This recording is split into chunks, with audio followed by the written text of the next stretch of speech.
주의 신을 내가 떠나 어디로 가오리까. 주 모든 것 다시 오니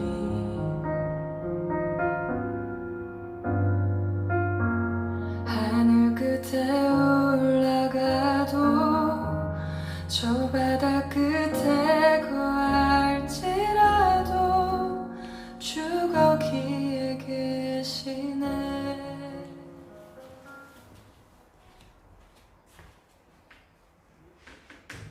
네, 오늘 하나님께서 저와 여러분들에게 주시고자 하시는 은혜의 말씀의 제목은 눈물과 기쁨이라는 제목으로 말씀 전하기를 소원합니다. 잠깐 기도하겠습니다. 하나님 아버지 감사합니다. 이 말씀을 통하여 새 힘을 얻고 새 능력을 얻는 복된 시간이 되게 하옵소서. 예수님의 이름으로 기도합니다. 시편 126편 1절에서 6절 말씀이죠. 본문 제목을 눈물과 기쁨이라는 제목으로 저와 여러분들이 함께 은혜 나누기를 원하는데, 이 말씀을 읽고 듣고 보는 가운데 성령 하나님의 폭포수와 같은 은총이 저와 여러분들 심령 가운데 넘쳐날 수 있기를 존귀하신 예수님의 이름으로 간절히 축원드립니다. 인권운동가 마틴 루터킹 목사가 암살된 지 52년이 지난 지금도 수많은 사람들이 킹 목사를 그리워하며 그의 정신을 기리고 있습니다. 아시다시피 킹 목사는 꿈의 사람이었습니다. 그의 유명한 설교 중에 나에게 꿈이 있어요 라는 것이 있습니다. 그의 꿈은 흑인과 백인이 함께 살만한 세상을 만드는 꿈, 자유의 종이 엘라베마의 시골에서부터 수도 워싱턴에 이르기까지 달릴 수 있는 그런 꿈을 그는 이야기를 했습니다. 비록 비명에 갔지만 그의 꿈은 지금도 많은 사람들에게 희망의 비전을 던져주고 있습니다. 킹 목사의 꿈은 이타적인 희생적 꿈이었습니다. 또한 위대한 꿈이었기에 52년이 지난 지금도 많은 사람들의 가슴을 뜨겁게 하는 생명력이 있다고 생각을 합니다. 요사이 미국 백인 경찰이 흑인을 무릎으로 눌러서 숨지게 함으로 인해서 인종차별 문제로 세상이 온통 시끄럽습니다. 정확한 결과가 나와봐야 알겠지만 분명 백인이든 흑인이든 경찰이 무릎으로 목을 눌러 숨지게 했다는 것은 상당히 충격이 아닐 수 없습니다. 한간의 이야기를 들어보면 숨진 이 흑인은 전과 꽤 육범인가 구범인가 그렇게 됐던 사람이라 그래요. 전과 육범 구범이기 때문에 그렇게 해야 된다는 것은 아니죠. 어쨌든 간에 이 부분은 경찰의 큰 잘못이다라고 생각을 합니다. 이로 인하여 백인과 흑인 간의 인종차별 문제가 미국 내에서는 더욱 심화되어 가고 있습니다. 그러나 이것을 계기로 흑인들이 폭도로 변화해서 아시안계뿐만 아니라 외국인 상점을 털고 상해를 입히는 것은 인종차별 문제와는 별개의 문제라고 생각을 합니다.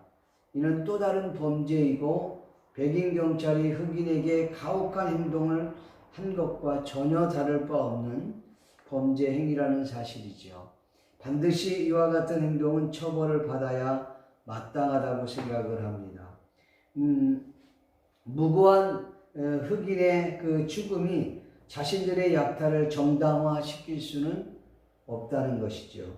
52년 전 마틴 루터킹 목사의 희생 때도 이와 같은 일들이 똑같이 벌어졌습니다. 흑인들은 때는 이때다.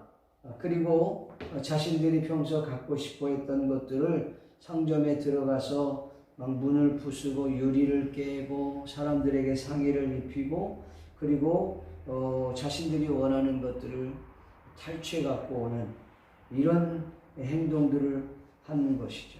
이건 절대로 정당화될 수가 없는 게 어쩌면 흑인들 스스로가 자신들의 모습에 먹칠을 하는 그런 경우라고 저는 생각을 합니다. 이 마틴 루터 킹 목사의 꿈과 전혀 다를 바 없는 그 전혀 다른 모습의 형태라고 저는 생각을 합니다. 마틴 루터 킹 목사의 꿈은 그 이타적인 꿈이었고 그의 희생은 이타적인 삶이었습니다. 여러분, 사람들은 그렇게 이야기들 하지요. 내가 생각하고 있는 것이 답이다. 아니요. 내가 생각하는 것이 답이 아닙니다. 우리가 객관적으로 봤을 때 여러분 폭도와 인종차별은 다른 문제입니다. 마틴 루터 킹 목사의 그 헌신과 희생은 오히려 인도의 간디의 영향을 받아서 무저항주의 내지는 무폭력주의 이러한 부분들을 이야기하고 있는 거예요. 무저항이라고 하는 것은 행동으로 옮기지 않고 저항한다는 말이죠. 흑인들의 이 폭동은 절대로 정당화될 수 없고 용서할 수 있는 부분이 아닙니다. 법적으로 반드시 책임을 물어야 되겠죠.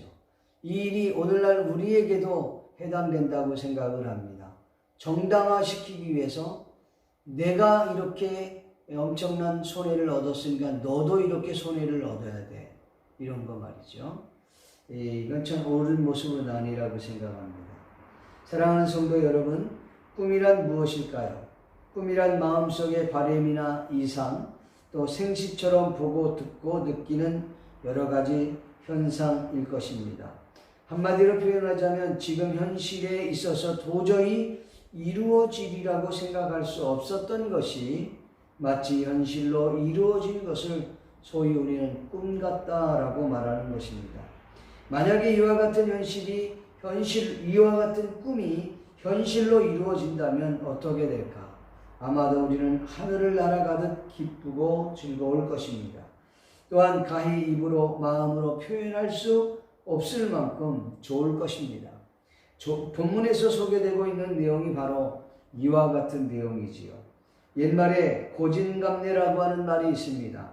쓴 것이 다한 후에는 단 것이 나온다라는 뜻으로 고생 끝에 낙이 온다, 기쁨이 온다라는 말이죠.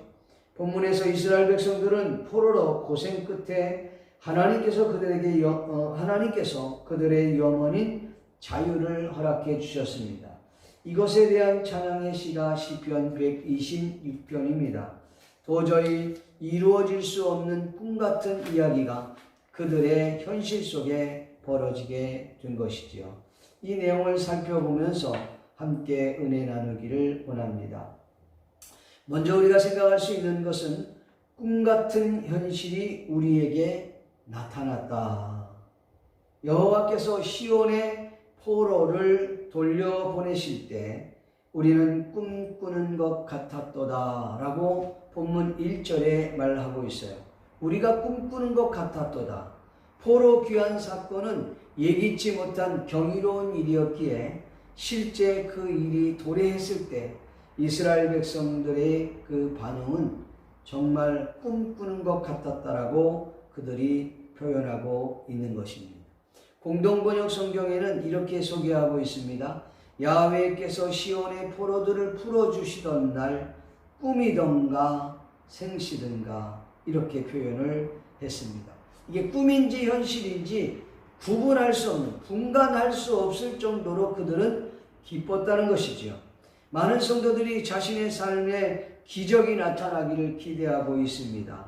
도저히 이루어질 수 없는 일이 생겨나기를 원하는 거지요. 마치 로또 같은 이야기가 내 인생에 단 한 번만이라도 당첨이 됐으면 좋겠다 이런 식과 같은 것이지요. 어떤 분이 로또 이야기를 하니까 목사님 성경에도 로또에 대한 이야기가 나오던데요? 라고 묻더군요.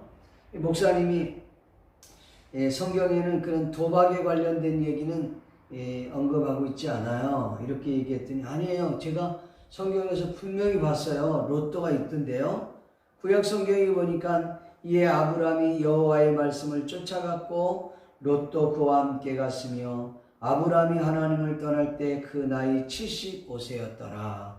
여기에 로또가 나와요. 이렇게 얘기하더라고요. 그래서 목사님이 그 로또가 이 로또가 아닙니다 라고 해서 한바탕 웃었다고 합니다. 많은 사람들이 자신의 삶 속에서 기적을 창출되기를 기대하고 있지요. 물론 그와 같은 기적이 저와 여러분 생애 가운데 나타나기를 저도 소원하고 바랍니다. 사실 저와 여러분들은 현재 꿈같은 생활을 하고 있다고 해도 과언이 아닙니다. 지금 저와 여러분들이 살아가는 지금 이 현대는 너무나도 감사한 일들이 많습니다. 예전에 40년, 50년 전에는 먹을 것, 입을 것 때문에 고생을 많이 했습니다. 그러나 지금은 어떻습니까? 사시사철 먹고 싶은 것 먹지 못하는 게 없어요. 사시사철 여러분 과일이랑 과일은 다 먹고 그렇게 풍부한 삶을 살고 있지 않습니까? 예전에 어디 텔레비 방송국이 있어서 뭐 드라마, 영화를 아무 때나 볼 수 있었습니까? 기껏해야 서커스단이 오면 구경 가러 갈 정도이지 지금처럼 저와 여러분들이 손안에 없는 것이 없을 만큼 풍성하게 있습니다. 어떤 사람은 이렇게 이야기하더군요. 스마트폰은 나의 목자시니 내게 부족함이 없으리로다. 그가 나의 가는 길을 알려주시고 내비게이션이 거기 있다 이 말이에요. 필요한 식당으로 인도하시니 내게 부족함이 없으리로다. 필요한 식당, 필요한 음식 다 찾아보면 다 나온다는 거죠. 필요한 정보를 다 알려주고 원하는 것이면 무엇이든지 얻을 수 있고 찾을 수 있는 것이 바로 이 스마트폰은 나의 친구라 그렇게 말하더군요. 여러분 스마트폰 안에 뭐 설교를 들을 수 있습니다. 음악을 들을 수 있습니다. 영화를 볼 수 있습니다. 내가 무슨 자료를 찾고 싶으면 뭐든지 찾을 수 있는 것이 이 스마트폰에 있습니다. 모르는 게 있으면 물어봐. 누구한테 묻냐 그랬더니 네이버한테 물어봐. 누가 그러더라고요. 여러분 지금 저와 여러분이 살고 있는 이 사회는 4차 산업혁명 시대에 살고 있습니다. 다시 말하면 로봇 시대에 살고 있다는 거죠. 2020년부터는 로봇 시대에 아주 본격화되어서 나아가고 있습니다. 앞으로 몇 년이 더 지나면 로봇이 지배하는 시대가 될 것이라고 하는 일부 학자들의 조심스러운 이야기도 있습니다. 예전에는 정말 이와 같은 일들이 현실에 있을 수 있을까? 이건 상상 속이나 영화 속에나 있을 일이지 현실에 이것이 나타날 것이라고 꿈에도 생각을 못했던 것이지요. 그러나 위에서 열거했던 것들은 일시적인 축복이고 일시적인 기쁨이 있는지 모르지만 영원한 축복, 영원한 기쁨은 아니라는 것이지요. 영원한 축복은 오늘 저와 여러분들이 하나님의 거룩한 자녀가 되었다고 하는 사실입니다. 여러분 이처럼 기쁘고 감사한 일이 또 어디에 있겠습니까? 감히 사탄의 자녀였던 우리가 어떻게 하나님의 자녀가 될 수 있다는 말입니까? 이것은 도저히 꿈을 꿀래야 꿀 수 없는 사건입니다. 왜냐하면 죄로 말미암아 이미 죽었던 존재들이고 사탄의 자녀였기 때문에 도저히 살아날 수 없는 지옥의 자식으로서 바로 저와 여러분은 지옥의 그것도 불구덩이 그 아궁이 속에 들어가 있어야 할 저와 여러분입니다. 그러나 하나님께서는 당신의 하나밖에 없는 독생자 예수 그리스도를 저와 여러분을 위해서 이 땅에 보내주시고 그 예수님이 이 땅에 오셔서 저와 여러분을 위하여 이 십자가에 못 박혀 죽으심으로 말미암아 3일 만에 다시 부활하시고 저와 여러분에게 새 생명을 허락해 주신 줄로 믿습니다. 정말 이것은 꿈 같은 이야기입니다. 정말 있을 수 없는 일들이 현실로 저와 여러분에게 벌어졌다는 것이지. 이스라엘 백성들은 포로에서 도저히 가망이 없이 이제 내 생에는 절대로 회복이라고 하는 것은 없어. 이렇게 절망 가운데 있었던 그에게 자유라고 하는 포로에서 해방받는 축복을 누리게 되었습니다. 얼마나 기뻤을까요? 오늘 저와 여러분이 죄악 가운데서 자유함을 얻었다는 거지. 그래서 여러분, 성경에 우리가 잘 알고 있는 바울 사도는 그 죄와 사망의 법에서 해방됐다고 하는 사실을 그는 고백하고 있습니다. 로마서 7장에 보면 오라 나는 공고한 자로다. 누가 이 사망의 법에서 나를 건져낼 수 있겠느냐? 그러고 고백하고 있다가 로마서 8장에 가면은 사망의 법에서 자신을 해방하셨다. 누가? 성령 하나님께서 사망의 법에서 자신을 해방시켰다면서 환호하는 모습을 우리는 보게 됩니다. 찬송가 524장에 보면 갈 길을 밝히 보이시니 그런 노래가 있어요. 죄악 곳은 우리 영혼이 기뻐 뛰며 주를 보겠네. 하늘에 계신 주 예수를 영원히 섬기리. 예, 죄악 벗은 우리 영혼이 기뻐 뛰며 주를 보겠네. 하늘에 계신 주 예수를 영원히 섬기리. 얼마나 기뻤으면 그렇게 말하겠느냐는 거죠. 여러분, 성도의 삶이 풍요롭게 되어집니다. 오늘 본문 말씀을 보니까 성도의 삶이 풍요롭게 되어졌다. 구원의 기쁨으로 인한 저들의 삶이 풍요롭게 되었다는 것이지. 본문에서 2절 말씀해 보니까 그때에 우리의 입에는 웃음이 가득하고 우리의 혀에는 찬양이 찼었도다. 이 표현은 마치 어린아이가 엄마의 품에 안겨서 젖을 먹고 그 포만감에 인하여서 세상의 그 어떤 것과도 비교할 수 없고 바꿀 수 없는 그 행복감의 표정입니다. 내면에 충만함이 있어서 그 충만함이 흘러 넘쳐서 그의 얼굴에 활짝 웃는 그 웃음의 상태, 그것을 지금 표현하고 있는 것입니다. 하나님의 구원의 은총으로 말미암아 풍성해진 그리스도인의 삶. 오늘 저와 여러분들의 삶은 풍성한 삶을 살고 있습니까? 성경 디모데서 3장 6절 말씀에 보니 성령을 우리 주 예수 그리스도로 말미암아 우리에게 풍성히 부어주사, 빌립보서 1장 9절 말씀에 보니까 내가 기도하노라 너희 사랑을 지식과 모든 총명으로 점점 더 풍성하게 하사. 아멘. 빌립보서 4장 19절 말씀에 보니까 나의 하나님이 그리스도 예수 안에서 영광 가운데 그 풍성한 대로 너희 모든 것을 채우시리라. 에베소 1장 7절 말씀에 보니 우리가 그리스도 안에서 그의 은혜의 풍성함을 따라 그의 피로 말미암아 구속 곧 죄사함을 받았으니. 요한복음 10장 10절 말씀해 보니 도적이 오는 것은 도적질하고 죽이고 멸망시키는 것뿐이요 내가 온 것은 양으로 생명을 얻게 하고 더 풍성히 얻게 하려 하는 것이라. 할렐루야. 그렇습니다. 우리 주님이 이 땅에 오셔서 우리에게 영원한 생명을 주신 이유는 너희에게 더 풍성히 얻게 하려 하십니다.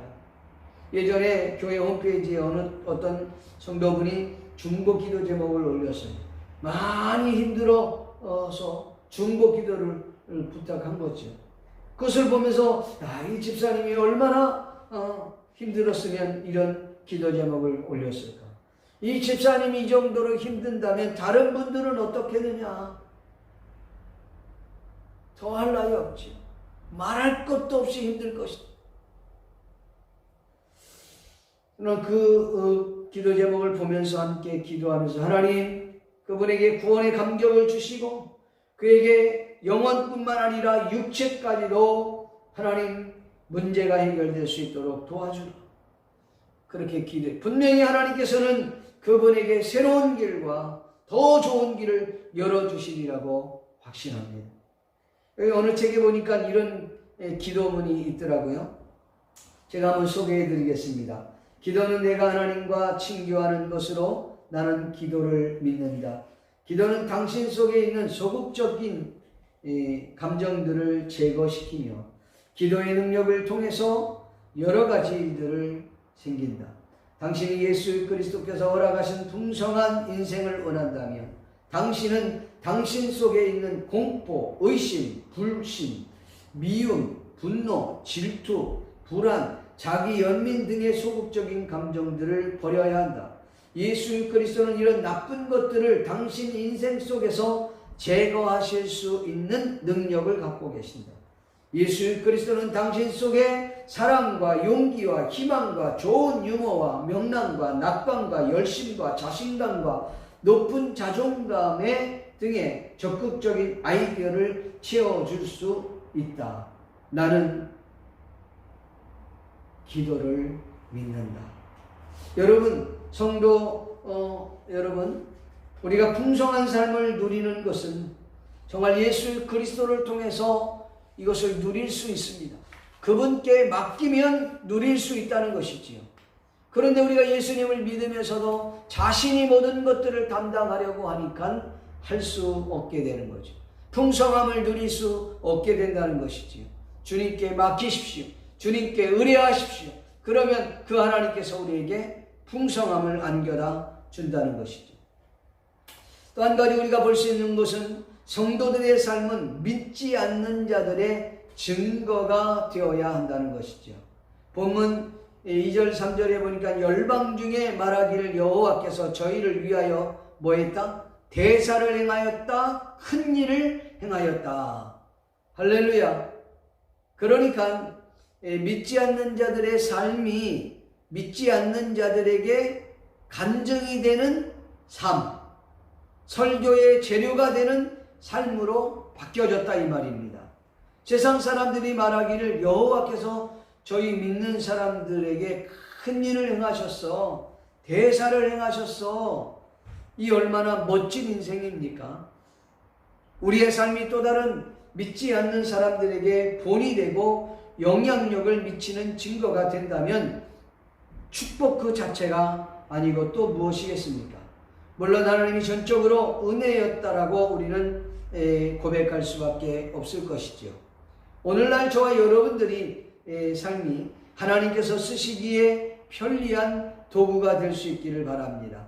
증거가 되는 삶으로 사용할 수 있도록 기도할 수 있기를 주의 이름으로 축원합니다.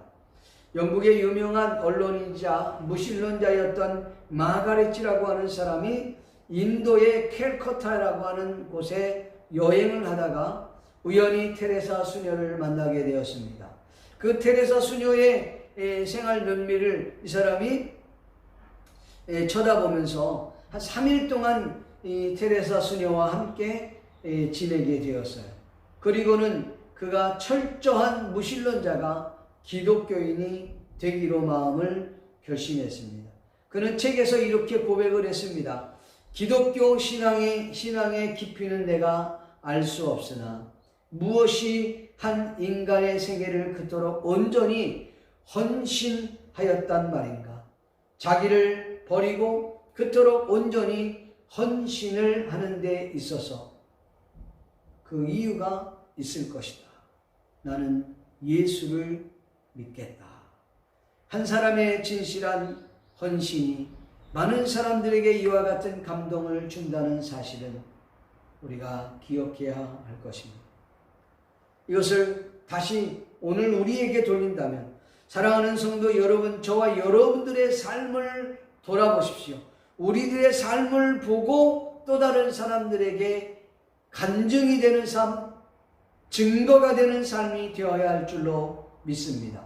조금은 부담이 될 줄 압니다. 나의 삶은 나 혼자 살아가는 것이 아니라 지금도 하나님께서 저와 여러분을 지켜보시고 또한 가까운 저와 여러분의 가족과 친지와 친구와 동료와 동역자와 믿지 않는 이들까지도 저와 여러분을 특별히 말을 하고 있지 않지만 여러분들을 가까운 지근거리에서 지켜보고 있다는 사실을 깨달아야 할 줄 압니다. 우리의 삶을 통하여 또 다른 영혼들에게 선한 영향력을 미칠 수 있다면 이건 대단한 영광스러운 일이고 또한 큰 부담이 아닐 수 없습니다. 그렇기에 오늘 저와 여러분들이 하나님 앞에 정말 기도하며 성령의 도움을 구하고 살아가야 될 줄 압니다. 사도행전 7장 스데반 집사님을 통해서 많은 이들이 가슴에 찔림을 당했다 그랬어요.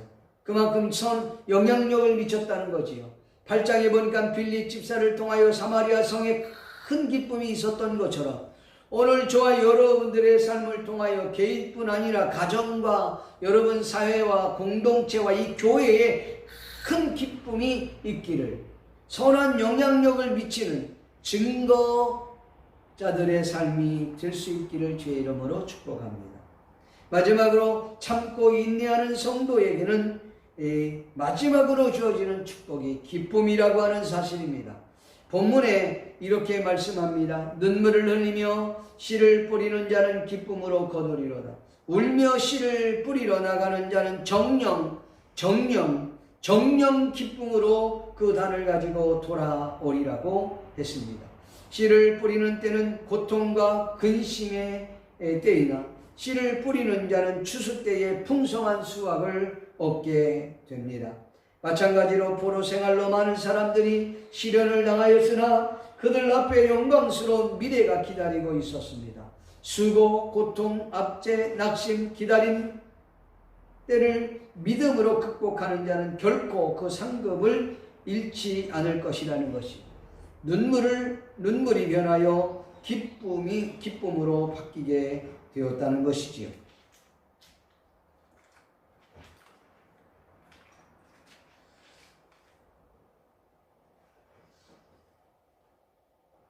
사랑하는 성도 여러분, 참고 인내하면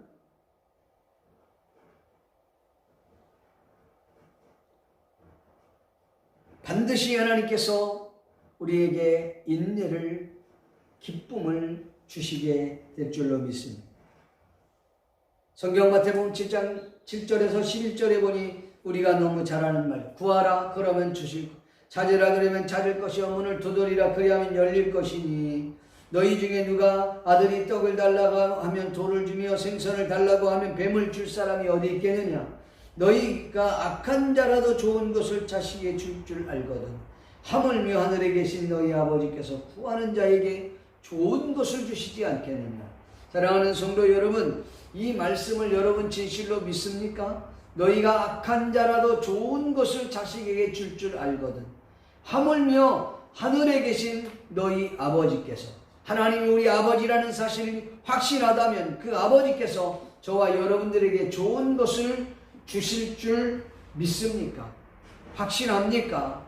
그렇다면 오늘 저와 여러분들은 근심, 걱정, 염려할 필요가 없다는 거죠.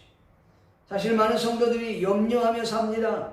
앞날이 불투명하기 때문이지요. 걱정, 근심, 염려가 마음에 이 파도처럼 밀려오게 돼서 성도들이 불안해합니다. 근심, 걱정, 염려가 여러분 죄라는 사실 아십니까? 이 말은 다른 표현으로 말하자면 하나님을 불신한다는 말이에요. 근심하고 염려하고 걱정하는 행위는 하나님을 신뢰하지 못한다는 말과 같은 말입니다. 나는 하나님을 믿고는 있지만 염려와 근심, 걱정은 늘 내 안에서 작용하고 있어. 이것은 앞뒤가 맞지 않는 말입니다. 마태복음 6장 34절에 그러므로 내일 일을 위하여 염려하지 말라. 내일 일은 내일 염려할 것이요 한날의 괴로움은 그날의 족하니라. 여러분, 염려하지 말라 그랬는데 그 다음에 내일 일은 내일 염려해라. 염려가 죄라는데 염려를 하라는 거예요. 이 말은 무슨 말이냐면 이 많은 사람들이 그렇게 미리 이 다가오는 일들에 대해서 염려하는 부분들을 말하는 거예요. 오늘로 족하는 거예요. 내일 것까지 걱정하고 염려할 게 아니라는 거죠. 그날에 돌아오면 그게 염려의 건이 아니라는 거죠. 지금 생각하면 그건 염려고 근심이고 걱정인데 그날 돌아보면 그것은 염려도 아니라는 것이죠. 요한복음 14장 1절에 보니 너희 마음에 근심하지 말라. 하나님을 믿으니 또 나를 믿으라. 분명히 하나님은 말씀했습니다. 여러분, 불안, 염려, 근심, 걱정 예수의 이름으로 저와 여러분들이 내어 쫓을 수 있기를 바랍니다. 성도 여러분, 참고 인내하면 정령 반드시 기쁨으로 단을 거둘 것이라고 성경은 우리에게 용기를 주시고 있습니다. 지금 당장 힘들고 어렵다고 여러분 극단적인 선택을 한다던가 함부로 입을 벌려 원망과 불평을 쏟아내는 어리석은 사람들이 되지 않기를 주님의 이름으로 간절히 축원합니다. 끝까지 참고 인내함으로 기쁨으로 단을 거두는 저와 여러분이 될 수 있기를 주님의 이름으로 간절히 축원드립니다. 말씀을 맺기를 소원합니다. 사랑하는 성도 여러분, 많은 사람들은 신앙과 현실을 분리하며 생각하고 살아갑니다. 신앙은 교회에서나 찾는 것이고 우리의 현실과는 무관하다고 말하거나 행동하는 이들이 의외로 많습니다. 그래서인지 모르지만 교회를 다니는 이들도 신앙을 자신의 삶에 적용하는 것조차 무의미하다고 생각을 합니다. 그렇지 않습니다. 신앙은 진정 우리의 삶에서 빛을 드러내는 것이지요. 어두울수록 촛불이 빛이 드러나듯이 세상이 부패하고 도저히 냄새나서 살 수 없다 하더라도 믿는 그리스도인들의 빛과 소금의 역할은 더더욱 필요한 것입니다. 믿음의 사람들이 세상에서 자신에게 주어진 사명을 잘 감당할 때 믿지 않는 사람들에게까지 선한 영향력을 발휘하게 되는 것입니다. 성경은 말씀합니다. 눈물로 씨를 뿌리는 자는 정녕 반드시 기쁨으로 단을 거두게 될 것이다.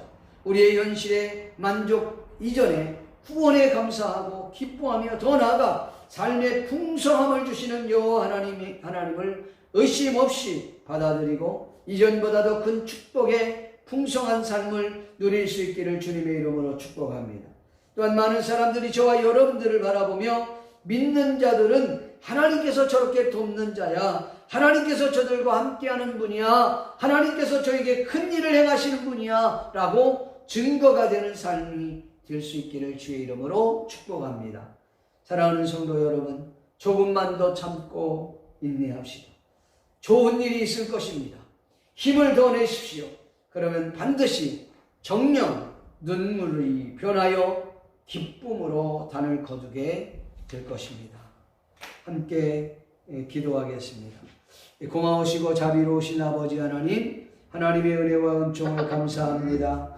오늘도 하나님 앞에 간구하며 기도할 수 있도록 우리를 허락하여 주심을 감사합니다. 하나님 축복하여 주시고 이날도 주님의 영광과 능력이 나타나게 도와주시옵소서. 감사하고 예수님의 이름으로 기도하옵나이다. 아멘. 하늘 끝에